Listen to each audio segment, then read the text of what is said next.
Along with cash, fixed interest and equity investing, property is a key asset class that provides investors with an opportunity to generate a return from their money. In this video, Justin Upton, the Deputy Fund Manager from the M&G Property Portfolio, will review the recent performance of the UK commercial property market with a focus on the pattern and trends of property transactions as well as the ongoing issue of commercial property debt. He will then talk about his views on the current market and the areas in which he is finding opportunities before describing the fund's current positioning. Finally, he'll talk about the outlook for 2013. Justin Upton is the Deputy Fund Manager of the M&G Property Portfolio, which features on the Tenet Fund panel. He is a chartered surveyor with 11 years' experience in property. He joined in January 2010 as the Deputy Fund Manager of the M&G Pooled Pensions Property Fund. Prior to joining M&G, he was a director at Mayfair Capital, and prior to that was a fund manager at Henderson's.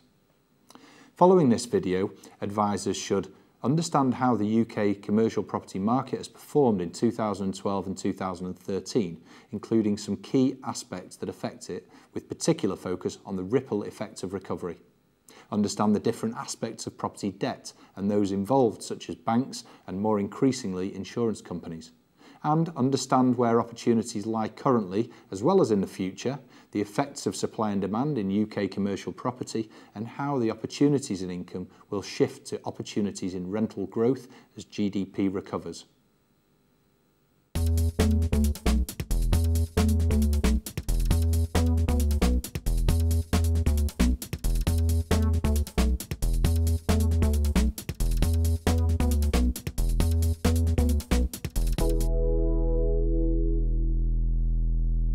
My name is Justin Upton. I am the Deputy Fund Manager of the M&G Property Portfolio.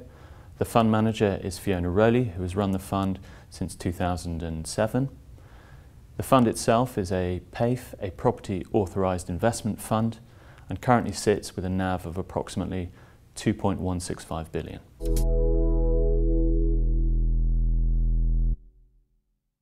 The UK commercial property markets for Q1, according to the IPD quarterly benchmark, returned approximately 0.9%. This was comprised of a capital return of minus 0.6% and an income return of 1.5%. Breaking that down further, that suggests that income-wise, I'm seeing approximately 0.5% on a monthly basis, and capital-wise to date have seen a decline of approximately 0.2% per month. It has to be remembered, though, that this capital decline is being witnessed mainly in the poor secondary and tertiary sectors of property. The best subsector for the quarter has been West End offices, giving a total return of approximately 2%. West End offices themselves are quite low yielding, so the capital growth will be slightly higher. This, as I will probably allude to later on, is mainly being driven by overseas investors looking to park international capital within central London. The worst subsector for the quarter has been rest of UK offices, giving a total return of 0.5%. This suggests a capital decline greater than the income return. Essentially what must be remembered in this, though, is rest of UK offices encompasses all aspects of the office sector. That means business parks as well as town centre offices. And it's certainly in the business parks and the poorer town centres, towns which are very much out of favour, that's where we're seeing the biggest capital falls. The big six, as we call them, which is typically Leeds, Manchester, Edinburgh, Glasgow, Bristol, these are actually town centres where the capital decline has not been as great.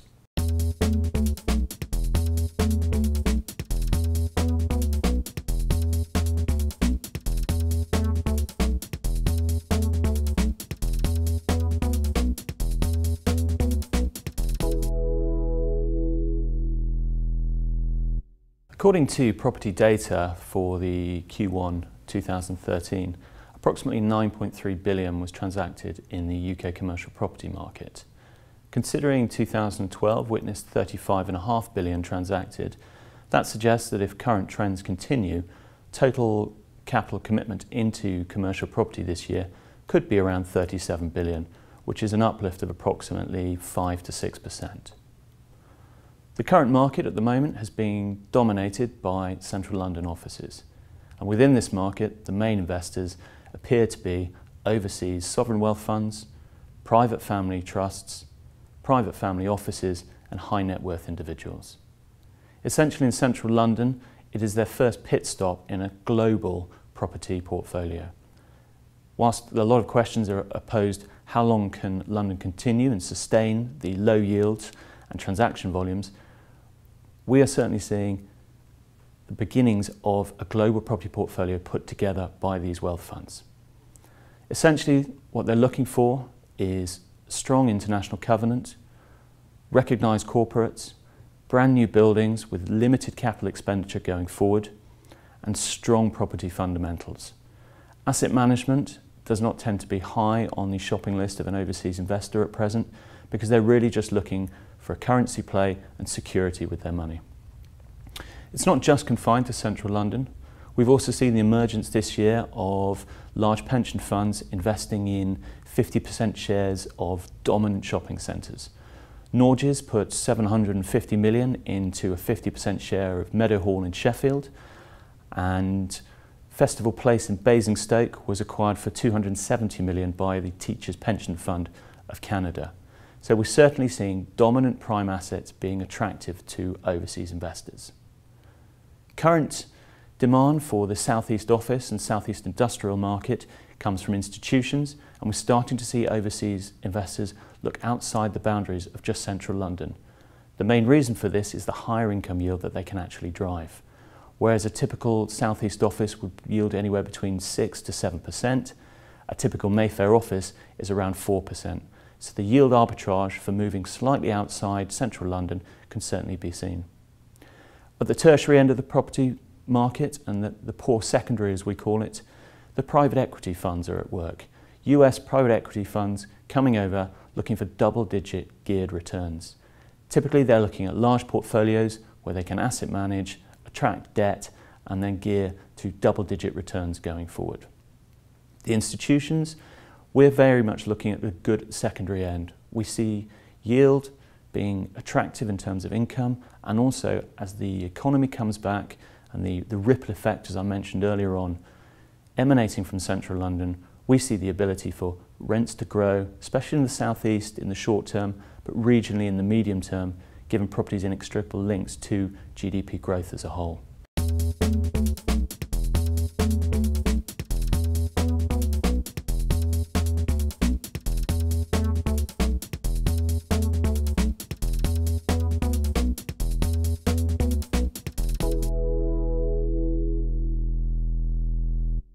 The banks currently continue an orderly deleveraging that we've seen over the past 2 years, but the pace of this has started to pick up.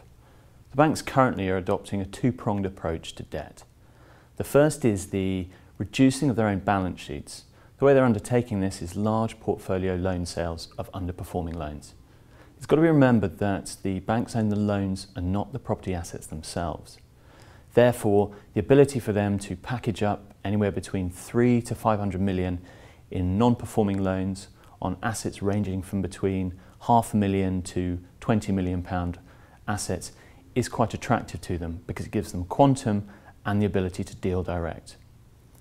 The US private equity houses, companies such as Cerberus, Lone Star, are coming into the market and buying these distressed loans anywhere between 30p in the pound to 80p in the pound, depending on the quality of underlying covenants.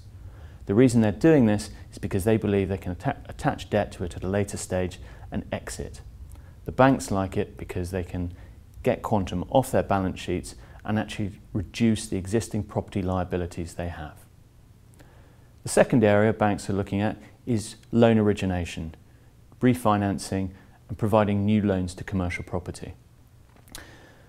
In the absence of your traditional high street lenders or clearing banks, what we're seeing is insurance companies coming over with clean balance sheets, free from issues that we've seen in 2007, 2008, and they're providing debt, but only on very vanilla stock. Central London offices, long leases, high quality of covenants. The reason the banks are doing this with insurance companies, internationally we've seen Wells Fargo, Bank of America, MetLife, and in the UK, M&G have their own very successful property debt fund, as well as Legal & General and Aviva. The returns are quite attractive on a typical 50 to 60% senior loan, which means that the underlying borrower will have to suffer a 40% capital deduction or fall in the value of their asset before the loan is even effected for the bank. We're currently getting 250 to 400 bips above LIBOR, so attractive returns for quite low risk in comparison to historical levels. What we're also seeing though is the emergence of the insurance companies actually looking further. More entrants are coming into the market. Typical yield deductions for the year have been around 40 to 50%. Current thinking is that that's probably going to remain the same for 2013 as new entrants come over, creating a more crowded marketplace for the debt space. It must be remembered though that in all of this, debt is only attached to only the very prime and very good secondary assets. Debt is not available for development finance, and debt is not available for tertiary portfolios.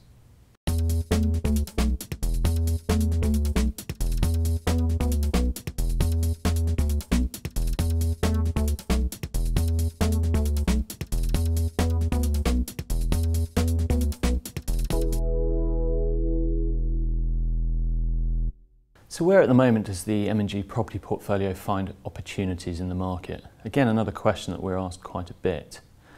Given the size of the fund is approximately 2.165 billion at the moment, that allows us to look at a broad range of sectors, assets in lot size. The key for us is the ability to be able to buy anything from a £5 million supermarket in, say, West London, right up to a £130 million retail warehouse park in the southeast. This broad spectrum and ability to buy actually presents quite a few opportunities for us, especially in a space where typical institutions are looking between 10 and 30 million, and your typical overseas investors are looking for quantum of north of 100 million, akin to the shopping centres I mentioned earlier, the Norges acquisition of 750 million plus. Two good examples last year where we saw good opportunities, and this was in the commercial space, especially offices. We acquired a building in Chiswick Green, West London, for 47 million at the end of last year. This is a brand new BREEAM Excellent, which basically means it is environmentally as friendly as you can be, and corporate occupiers have very rigid standards as to what they will sign up to going forward. It was completed at the Q3 2012 and pre-let 80% of it to a Swedish media company of undoubtable covenant for a term of 15 years. The key to this acquisition though was the rent that they took was £39 a foot. We believe that West London offers very good rental growth opportunities, and the adjacent business park is currently seeing leasing deals being done at £45 a foot. So the whole supply-demand imbalance that I've referred to a number of times during this presentation, where nothing new has been built, therefore corporate occupiers are feeling a pinch point, really comes to fruition in a building such as this. At the same time, the fund is sitting on a nice attractive income yield of 6.4%. So when looked at against a prime central London office at 4%, the yield arbitrage of over 200 bips is very attractive. The main component of total return going forward for property will be income until the UK GDP returns and rental growth. Once rental growth re-emerges, then there will be more capital appreciation. The second building we acquired is an office in Edinburgh. It's called Waverley Gate. It was a Grade A refurbishment behind a listed facade. Town centre office. The interesting thing about the regions and my ripple effect that I've mentioned is that the regions are still seeing very static rental growth. The corporate occupiers haven't got faith yet in the rest of the UK economy to start making expansion plans. We acquired this office for £46 million, and that threw off an initial yield, income yield, of 7.4%. So the key for me on this acquisition is that I'm holding a very attractive income return, 100 basis points ahead of my West London office, waiting for the point that rental growth returns. And if we see the ripple effect moving into the big six cities, your Leeds, Manchester, Edinburgh, Glasgow and Bristol, then these cities will start to see rental growth because, again, the development tap was effectively turned off around 2007. No developers really undertook speculative development during the 2008 to present, and therefore the amount of buildings that occupiers again can go to when they believe the time is right for expansion is limited. And it's this pent-up demand that we believe will drive rental growth going forward. However, in the short term, I'm more than happy to sit on an income yield of 7.4% whilst waiting for that. Another area where potentially the lack of bank funding, development finance, is interesting is in forward funding. Because of the size of the fund and the ability to look at its different sectors, we can potentially take positions where we fund pre-let good developments. The access to prime stock is going to be key going forward, and whilst there is a lack of availability on good quality stock on the market at present, the lack of development finance to build it suggests that there is a space and opportunity.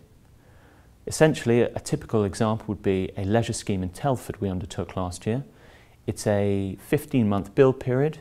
It's anchored by a cinema, a Premier Inn, and a number of typical household restaurants, be it Wagamama's, Pizza Hut, Cafe Nero, Starbucks. These sorts of assets we will fund, but at a discount to what we'd have to pay in the market today.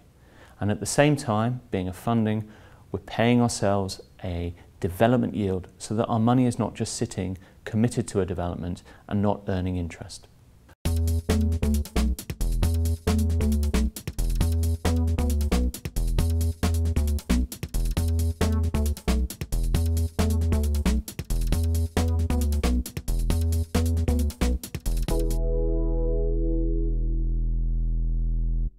A question Fiona and I are asked a lot when we see investors is, can you make money in central London? As I mentioned earlier on, there are a lot of sovereign wealth funds, family offices looking to park capital in central London. Does that mean there's a space for institutions and funds to still make an income return as well as capital appreciation, especially off such low income returns that we've seen in the West End at approximately 4% and the City at sort of 5.25%? The way we encompass this is the yield arbitrage against higher asset management opportunities versus your more vanilla stock. To take a good example, your typical overseas investor will look for an internationally recognised covenant, a brand new building in a core location. The idea being that they pick up effectively 4 rent checks a year and the covenant and their income is safe. Where we are seeing an interesting sphere to potentially make better outperformance than the central London market is within asset management opportunities. Buildings which are of modern grade A accommodation but have potentially shorter leases, a typical 3 to 5 year unexpired term. This means there is uncertainty as to whether the tenant will remain at the end of occupation, and also there's a higher income yield that the valuers will apply to this to take on the risk of that income stream potentially coming to an end. A good example of this is last year we acquired a building in Aldercastle, which is city core. It had 3 to 4 year unexpired term and was let to a firm of US solicitors and an accountancy firm. Both firms had sublet different floors and all the subtenants had indicated that they liked the building and wanted to stay. However, the pricing of that in the market was approximately 6.4%, whereas a similar building with 8 years unexpired that we sold earlier on in the year acquired a bid of 5.4%, so a 100 pip yield discount simply for a shorter term. The asset management, which we as a fund undertake and which we pride ourselves on, essentially means that we have daily conversations with tenants, understanding where they want to go. The indication is at the end of their subleases they wish to stay, and therefore we can extend that term to a longer term and thus improve the yield and sell it back out into that market. So it's effectively taking a good asset, repackaging the length of the income stream, and then selling it back out into the market, or retaining it for its high yielding income.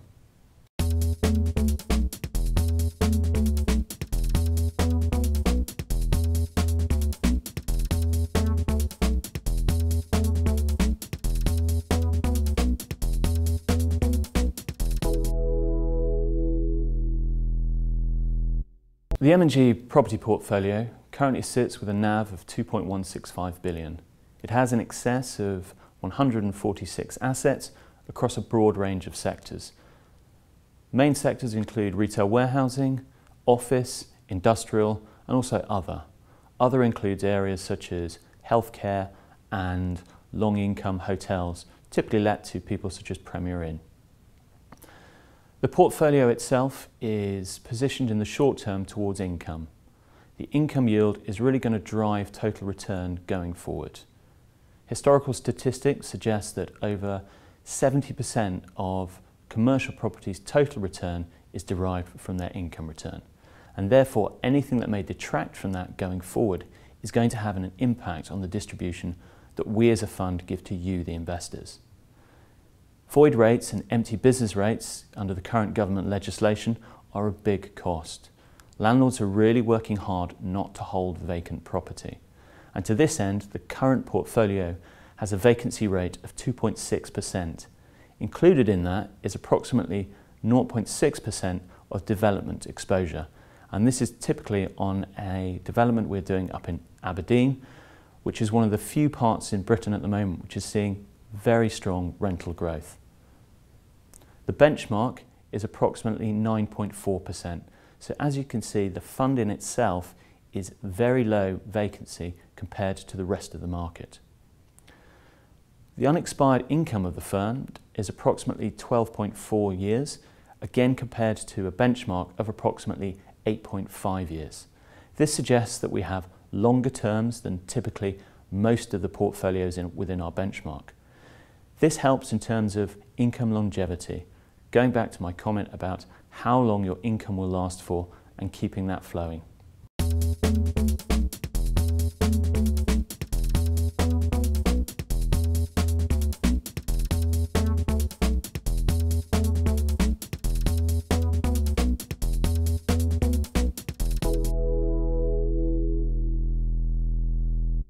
To understand where we see 2013 going, it's best to understand how 2012 panned out. What were the key features of last year that really determined the UK commercial property market?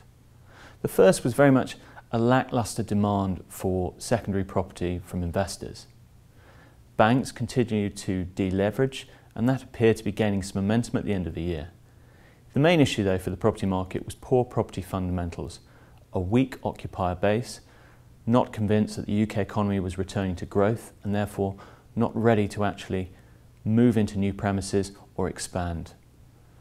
That and the continuing expansion between the prime and secondary yield gap certainly meant that 2012 was a difficult year for investors, albeit providing a positive total return for UK commercial property.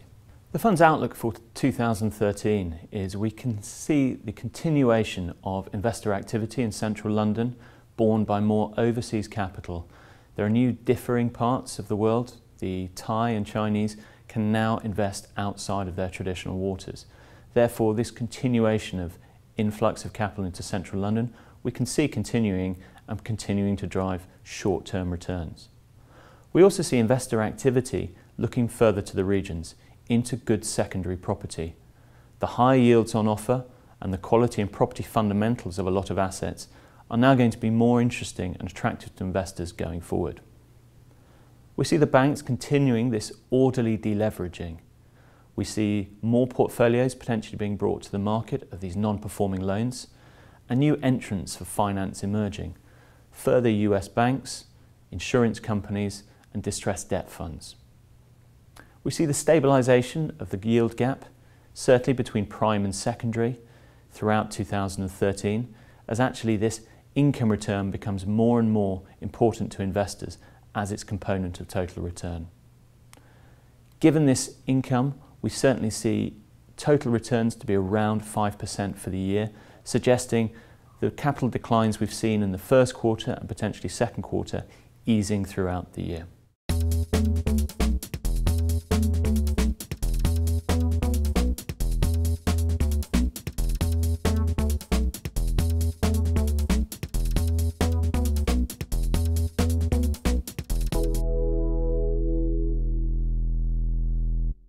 We hope you now understand how the UK commercial property market has performed in 2012 and 2013, including some key factors that affect it, with particular focus on the ripple effect of recovery. Understand the different aspects of property debt and those involved, such as banks and more increasingly insurance companies.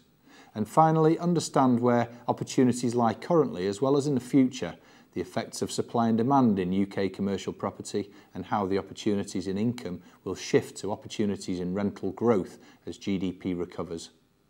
We hope that you found this session useful. Thanks for watching.